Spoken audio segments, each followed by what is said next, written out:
Mars, alam nyo, meron talaga akong chika sa inyo ngayon. Alam mo yung tipong gusto mong kumita sa tindahan, kaso meron mga visit talaga na sinasabi nilang mabait pero visit. So, eto nga mga Mars ko, dahil nga lagi na lang kami nangangat-ngatan, yung tipong pati naman yung mga lagayan ay nginangat-ngat na sa sobrang patay gutom. Gagalit na ako.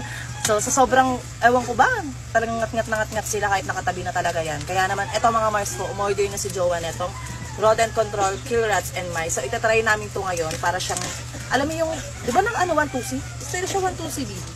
Pagkain lang naman. Oo, para siyang pagkain ng manok. Ayan. So, meron kasi kami nilalagay yung ano, yung lason, yung hinahalo sa pagkain, kaso nga lang, kailangan din natin hanapin yung ano. Pares lang sila. No? Hahanapin mo pa rin yung daga. Pero, ngayon, itatry na namin kung effective to, bukod doon sa ginagamit namin na powder na hinahalo sa pagkain. So, ganyan yung itsura niya.